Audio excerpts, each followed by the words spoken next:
తుక్కుగూడలో bumper offer 3,75,00,000 G+2 4 BHK villa కొనండి.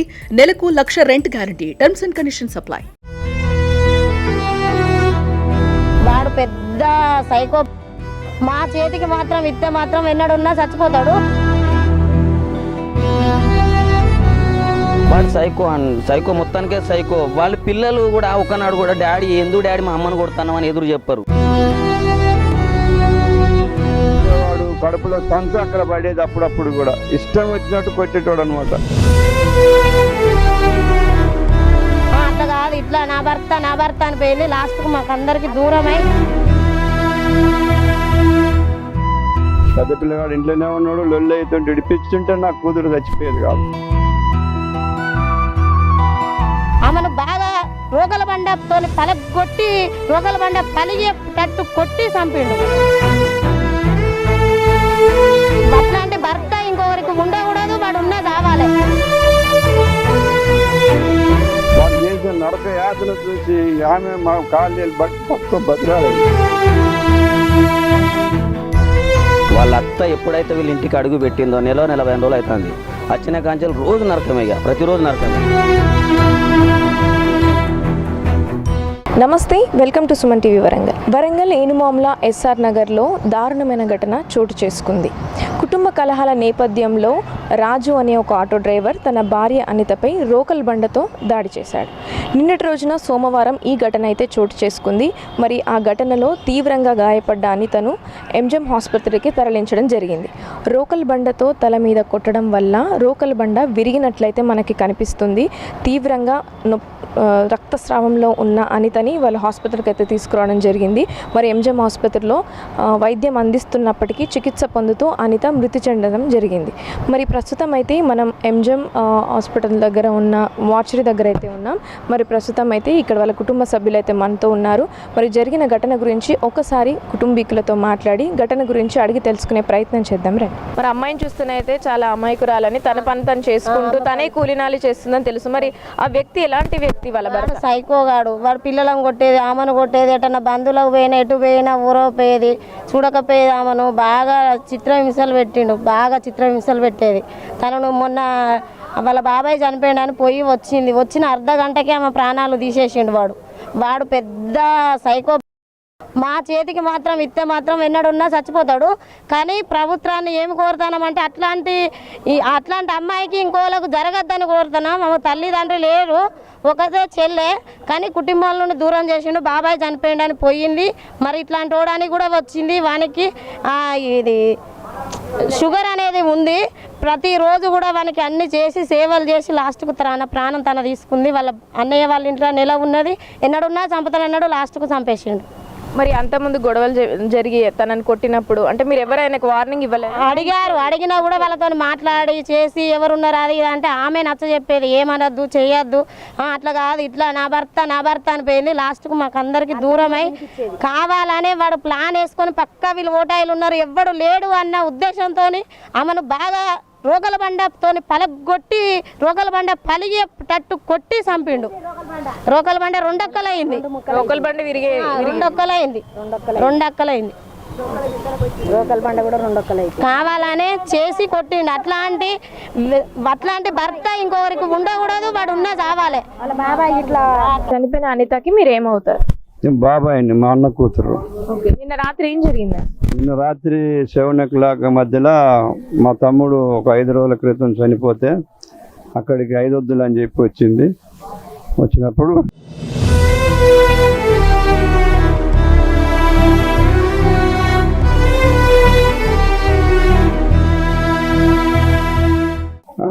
బంధువుల బండిలో మళ్ళీ అందరు కలిసి 5 రోజులు అయిపోయిన తర్వాత వాళ్ళ ఇంటికి సొంత ఇల్లు ఎస్ఆర్ నగర్ ఎన్మామల పోలీస్ స్టేషన్ పరిధి వచ్చి ఇంట్లోకి రాకముందే కొద్దిగా గొడవ పెట్టుకొని ఇంట్లోకి తీసుకొని పోయి తలుపేసి రోకల బండతో మోది తలకాయ పలగొట్టి ఆమె ఆ దెబ్బకి ఎమ్మటే ప్రాణాలు విడిచింది. మాకు ఇంకా కొద్దిగా నమ్మకం ఉండొచ్చు, ఏమన్నా కొస ఊపిరి ఉండొచ్చు అని మేము ఎంజేఎంకి తీసుకొచ్చాం. అప్పటికే ప్రాణాలు వదిలింది. 2 కుమారులు ఉన్నారు ఆమెకు. ఒకడు 16, 18 ఏళ్ళు, ఒకడు 16, ఒకడు 18 ఏళ్ళ పిల్లగాళ్ళు. పెద్ద పిల్లగాడు ఇంట్లోనే ఉన్నాడు. లొల్లి అయితే ఇడిపించుంటే నాకు కూతురు చచ్చిపోయేది కాదు. మా అన్న బిడ్డ. కానీ అనుకోకుండా మమ్మల్ని అందరినీ వదిలిపెట్టాడు. కానీ తాగుబోతులకు బుద్ధి వచ్చే ప్రకారంగా గవర్నమెంట్ కానీ పోలీసులు కానీ చర్య తీసుకుంటారు. జీవితాంతం పోలీస్ స్టేషన్లో జైల్లోనే ఉండేటట్టుగా చేయాలని మరి న్యాయాన్ని కోరుతున్నాం. ఇప్పుడు అమ్మాయికి తల్లిదండ్రులు చిన్నప్పుడు చనిపోయారు. 26-28 సంవత్సరాలు అయితే చనిపోయి, చిన్న పిల్లలు అప్పుడు చనిపోయారు. 2 కూతుర్లు మా అన్నయ్యకు, చిన్న కూతురు ఇప్పుడు పెద్ద కూతురు అన్నమాట చనిపోయిన ఆమె. అయితే మా ప్రతి దానికి మేము మా బంధువులం అందరూ చూసుకుంటాం. ఆ ప్రకారం జరిగింది. కొన్ని సంవత్సరాలుగా మీరే చూసుకుంటున్నారు. ఏ ఇబ్బందులు ఇరుకులు ఉన్నా కూడా మాకు చెప్పుకుంటే మేము కూడా ఎన్నోసార్లు వాడు చేసే హింసలకు ఇబ్బందులకు వాడు చేసే నరక యాతన చూసి ఆమె మా కాళ్ళు పట్టుకొని బతిలాడేది, వద్దు చిన్న నమ్మకం చూడు అని. అట్లా మేము ఓపిక పెట్టి ఇన్ని సంవత్సరాలు నరక యాతన అనుభవించింది బిడ్డ.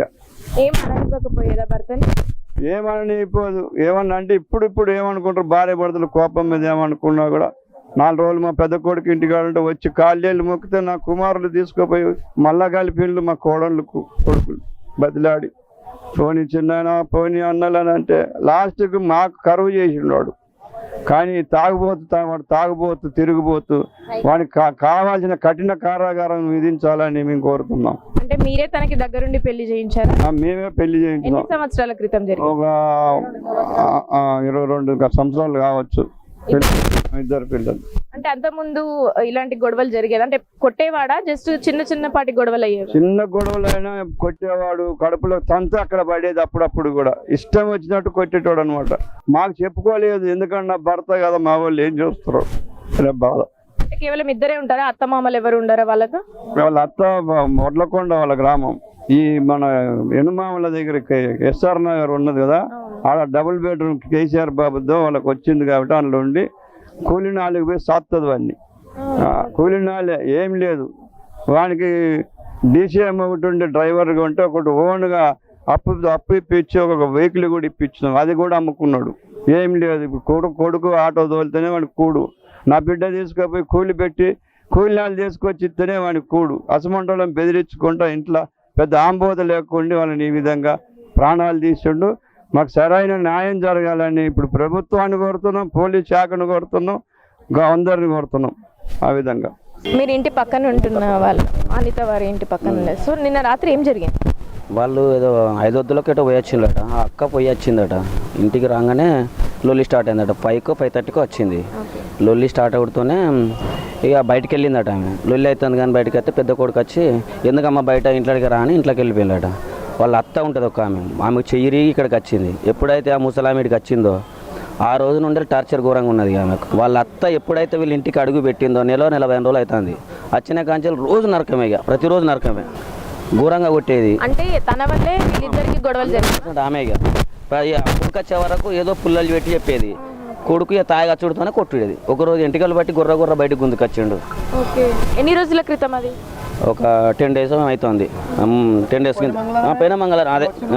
అదే గుర్ర గుందుకొచ్చిండు. నేను ఎదురుగా పోయినా. పోతే నన్ను తమ్ముడు ఇంట్లోకి పో, తమ్ముడు వాడు మంచోడు కాదు ఏమన్నా అనుకుంటాడు ఏమన్నా అంటాడంటే సరే అక్క నేను ఇంట్లోకి పోయినా. అనితనే మిమ్మల్ని ఇంటికి వెళ్ళమని చెప్పి నేను లొల్లేదు కదా అని ముంగడికి పోయి అక్క ఏమైందన్నారు, నువ్వు పోతాముడు ఇంట్లోకి పో అనేది అన్నట్టు.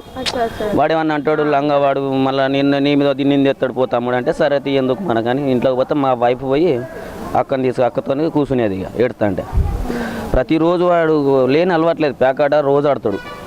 అప్పులు కూడా చేస్తున్నాడు వాడు, రోజు అప్పులు చేస్తాడు. వానికి లేని అలవాట్లేదు, అన్నీ ఉన్నాయి వానికి. తన బంగారంని కూడా అప్పుల కింద 2 సార్లు అక్కది తాలిబొట్టు కూడా తెంపి కింద పడేసిండు వాడు. 2 సార్లు తాలిబొట్టు తెంపితే కూడా మళ్ళీ వీళ్ళందరూ చుట్టాలు వచ్చి వాళ్ళు మళ్ళీ అక్కతో కట్టిపించిండ్రు వీళ్ళే. పిల్లలతో ఎలా ఉండేవాడు? వాడు సైకో మొత్తానికే సైకో. వాళ్ళ పిల్లలు కూడా ఒకనాడు కూడా డాడీ ఎందుకు డాడీ మా అమ్మను కొడతానని ఎదురు చెప్పారు. ఎన్నిసార్లు కొట్టినా కూడా వాళ్ళు లైట్ తీసుకుంటారు, ఎగ్గింతే అని. ఒకనాడు డాడీ డాడీ ఎందుకు కొడతాను అంటే వాడు వాళ్ళకి పని చేయకపో. వాళ్ళ డాడీకి ఎంత వయసు ఉండేది పిల్లలు? 21, 17. అంటే పెద్దవాళ్ళే కదా, పెద్దోళ్ళు. మరి పెద్దవాళ్ళైనా ఎప్పుడు బాధ్యత తీసుకోలేదు. కొడుకు నేను కొట్టేటప్పుడు ఇంట్లోనే ఉన్నాడు. అంటే మరి కారణం ఏమై ఉంటది? పిల్లలు అంత పెద్దవాళ్ళు అయ్యి కూడా మరి మమ్మీని కొట్టద్దు అన్నాడు. సైకో. భయపడే వాళ్ళ తండ్రికి? భయపడాను కాదు కానీ ప్రేమ, డాడీ అంటే ప్రేమ ఎక్కువ వాళ్ళకు. మమ్మీ అంటే ప్రేమ లేదు కానీ డాడీ అంటే ప్రేమ ఎక్కువ. మా డాడీ అట్లా. ఇద్దరు పెద్దవాళ్ళే చాలా పెద్దవాళ్ళు. సో అంతకు ముందు మిమ్మల్ని కూడా ఎప్పుడు గొడవలు ఇన్వాల్వ్ అవ్వండి గొడవలు ఇన్వాల్వ్ కాకపోతే వాళ్ళ ఇంట్లోనే అయ్యేది ఎప్పటికి. కాకపోతే ముసళ్ళు వచ్చిన కంచెలకి ఎక్కువైనాయి, ప్రతిరోజు అయింది. నిద్ర పోకపోతే 3 days అయితే అన్నం తినలేమే. అంటే నిన్న చావుకి వెళ్ళక ముందుకు అన్నం తినలేదు. అక్కడ కూడా 5 కాడ కూడా నిన్న మా భార్యతో చెప్పిందట, అక్కడ కూడా అన్నం తినబుద్ధి కాలేదట, తినలేదట. ఆడ ఉండమన్నారట వాళ్ళు. ఉండమంటే ఉండకుండా వచ్చిందట, లొల్లి ఎత్తాడు మళ్ళీ కొడతాడని భయపడి వచ్చిందట. అంటే మానసికంగా తను కృంగే ఉంది నిన్నటికి నిన్నటి నెల కుంగే ఉన్నది. ఓకే, నిన్న రాత్రి మళ్ళీ అంటే మీకు అరుపులు వినిపించిన ఏమైనా? అరుపులు అదే కొట్టిండి అనడుతోనే మొత్తుకుంటుతోనే మేము అక్కడికి అందరం ఉరికినాము. మీరు వెళ్ళేసరికి తనకి తలకి ఆల్రెడీ పగిలిపోయింది, తలక కర్ర ఇరిగిపోయింది, అప్పటికే రోకల్ బండ విరిగిపోయింది. ఓకే, నీ పేరేంటి? నితిన్ నా పేరు. ఓకే, నువ్వు పెద్ద అబ్బాయిది కదా. ఓకే, డైలీ మమ్మీ డాడీ ఎలా ఉండేవారు అసలు? నార్మల్గా అప్పుడప్పుడు లొల్లిలు అయి ఉండే, కొంచెం మంచిగానే ఉండేది. ఉన్నప్పుడు ఆయన తానప్పుడు కలిసి ఉండేది. మరి నైట్ ఏం జరిగింది? నైట్ ఏం జరిగిందంటే, మొన్న మా తాతది 3 వద్దులు ఉండే. 3 వద్దుల రోజు మమ్మీతోని డాడీ లొల్లి పెట్టుకున్నాడు ఇంటికి రమ్మని లొల్లి పెట్టుకుంటే ఆమె రాను అని అన్నది. మా అమ్మ అప్పుడు వాళ్ళే ముందుబడి చేసిళ్ళు, రాను అని అంటే నువ్వు ఇప్పుడు వస్తేనే నేను 500లకు వస్తా అని మాట్లాడితే సరే అని మమ్మీ రాక డాడీ కూడా అలిగి పోలే. తమ్మునికి ఎగ్జామ్ ఉంది, తమ్ముడు కాలేజ్కి వెళ్ళింది, నాకు వేరే కిరాయి ఉండి నేను బయటికి వెళ్ళిన ఇక మమ్మీ 4 వరకు అట్లా వచ్చేసి ఇక మమ్మీ అక్కడ అందరు అడిగిళ్ళంట. అందరు నీ భర్త ఏది, పిల్లలు ఏరి అది అని అడిగేసరికి మమ్మీకి బాధ అనిపించి ఇంటికి వచ్చినాక ఇక గట్టిగా అడిగింది, నేను ఎవరు లేరా నాకు అనాథనా అది ఇది అని గట్టిగా అడిగితే డాడీ ఇంట్లోకి బయటికి వెళ్ళాను. పోయినాక మళ్ళీ కొద్దిసేపటికి ఒక 1 hourకి వచ్చాను. మళ్ళీ తర్వాత నాకు ఇప్పుడు ఏదో ఒకటి కావాలని నువ్వు చెప్పు అది అని మా మమ్మీ అడిగితే ఆయన మళ్ళీ కూడా నాకు ఏం సంబంధం లేదు అని మళ్ళీ వెళ్ళిండు. ఇక మా మమ్మీ మళ్ళీ కొంచెం అదే అడుగుతాంది నన్ను, ఇట్లా అందరినీ అడుగుతాను. మా మమ్మీ బెడ్రూమ్లో ఉన్నది, నేను హాల్లో ఉన్నా. డాడీ సడన్గా డోర్ తీసుకొని వచ్చాను. నేను 6 అవుతాను అప్పుడు. దోమలు ఇట్లా వస్తున్నాయి అని నేను డోర్ క్లోజ్ చేయడానికి ఇటు వెళ్తాంటే డాడీ అటు కిచెన్ సైడ్ వెళ్ళిండు. అంతకుముందుకి అన్నం పెట్టమన్నాడు. అన్నం ఇట్లా కలబెడతాడేమో అని నేను అనుకున్నా. అటు బెడ్రూమ్లోకి వెళ్తేనేమో ఎప్పటికి లొల్లు అవుతుందిగా ఆపడానికని వెళ్తాను. బెడ్రూమ్లోకి వెళ్ళాలి, కిచెన్లోకి వెళ్ళిండు. అటు కిచెన్లోకి వెళ్ళేసరికి నేను నార్మల్గా అన్నం ఇట్లా కలబెడతాడు కావచ్చు అని నేను అనుకున్నా. పోయి నేను అటు డోర్ వేసేలోగా మా డాడీ బెడ్రూమ్ లోపలికి వెళ్ళిపోయిండు, కొట్టేయంగానే మా మమ్మీ అటు పడింది. అంతలో ఇంకో దెబ్బ కొడుతుంటే నేను నూకేసి మా డాడీని కొట్టేసి ఇక మా మమ్మీని ఎత్తుకొని ఎంజిఎం తీసుకొని వచ్చాం. మా డాడీ కూడా వచ్చాను. అంటే ఒక ఫస్ట్ షాట్ డైరెక్ట్ హెడ్ మీద కొట్టిండారు ఒక బండితో? అవును, ఓకే, హెడ్ మీద డైరెక్ట్ హెడ్ మీద కొట్టిండు. జనరల్ గా కొడితే ఉన్నది అంటే నేను చూడలేదు, అంటే హెడ్ మీద అయితే తాకింది కదా, నేను చూడలేదు. నేను హాల్లో ఉన్నా, కొట్టనైతే కొట్టింది. మా మమ్మీ కూర్చొని ఉన్నది కాబట్టి హెడ్ మీదే పడుతుంది కదా ఫస్ట్. అంటే ఇక మళ్ళీ ఇంకా కొట్టక ముందుకే నువ్వు ఆపినావు, ఇంకా కొట్టేవాడా? ఇంకా కొట్టేవాడు అంటే దెబ్బలేసింది నూకేసిన నేను. తల మీద కొట్టినాక ఇంకా 2 దెబ్బలు వేసిండు. తల మీద ఒకటి, ఇంకో దెబ్బ కొడుతుంటేనే అది తాకింది, కానీ నేను నూకేసిన. ఆ మూమెంట్ నేను దెబ్బ నేను ఊరికి బండ బ్రేక్ అయిపోయిందా? బ్రేక్.